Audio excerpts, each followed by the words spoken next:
Hello and welcome to my review of Benidorm Series 6 Episode 2. Now I'm going to start off by saying one thing. The characters are back actually being their characters. Thank God. Joyce is back to being what, we knew in Series 5. Manic, running around, and struggling to keep the hotel a good hotel. Mick, let's actually get on with the plot. Mick has finally got out of jail by the contraband entered by Mick in Madge's bag by just being, not of their concern.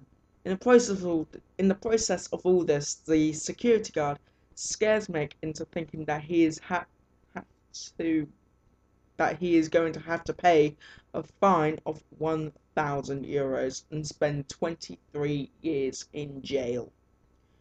Matteo is at war with a new barman called Jason, who just wants to work at the Solana and eventually ends up working there for a week without pay.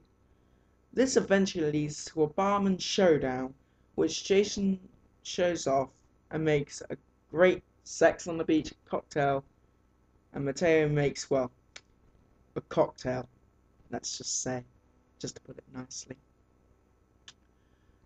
Clive finds out his daughter Bianca at Alicante Airport in floods of tears because her boyfriend dumped her.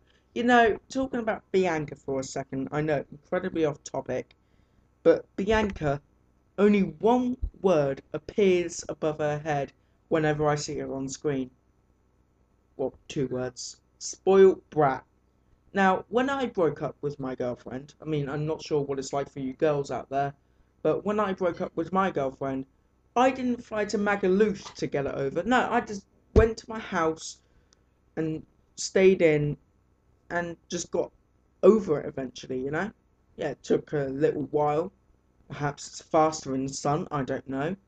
But, spoiled brat. Okay, at some points during the episode, Michael is the Michael that we actually know. And that is the best Michael has been at the moment in the series, because he's a bit timid this time. He's not like, oh yeah, I'm gonna, rob a store, I'm gonna get a tattoo, all that stuff.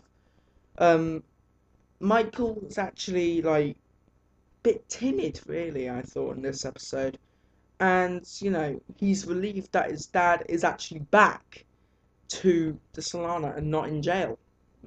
Perhaps this is what it's gonna be now. I don't know. Tiger, was he even in this episode at all? Think about it. Tiger was just there to make Michael get a tattoo in the first episode. And tell Michael just to steal the wristbands from Joyce's room. Is this what Tiger's gonna do now? He's gonna manipulate Michael into, stealing and getting stuff, stealing wristbands from Joyce's room, or getting tattoos all over the place. I don't know, it's just that Tiger's sort of like backing up Michael, really. It's not funny, I don't think. Let's talk about Joyce Temple Savage. Now, I slightly brought this up earlier in the review, but let's talk about it a bit more. Now that Joyce has actually regained her character from Series 5, and she was funny in this episode, I honestly thought. She was always rushed off her feet and struggling to keep control of the hotel. That's the Joyce we knew in Series 5, and it's great to actually have that character back. Not just, another hotel manager, It's great to have her back. Liam and Kenneth are celebrating about, having the go-ahead from Kenneth's Kenneth's uncle. I almost said granddad there.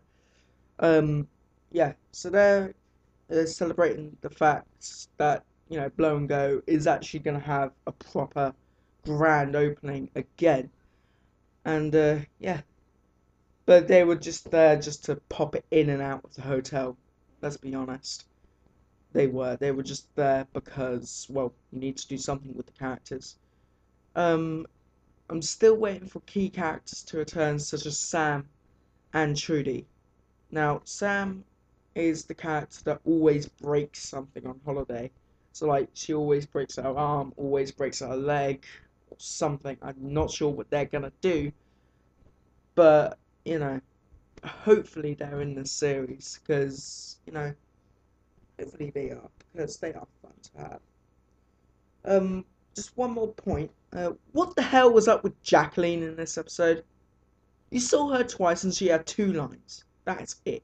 She could have had more screen time. I'm not necessarily saying more of the script to her, but she could have actually got in the car with Donald, Janice, and Clive at least. You know, Ugh.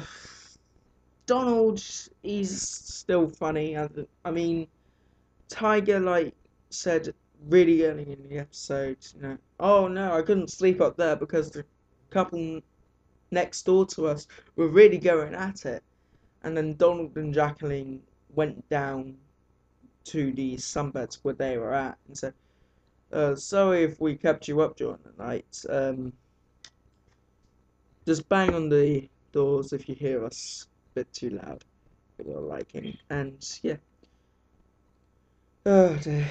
So in this episode I have some very good points. Like I said, the characters are being their characters again, but also there's still some niggly bits that I still think, they still need to, you know, sort out.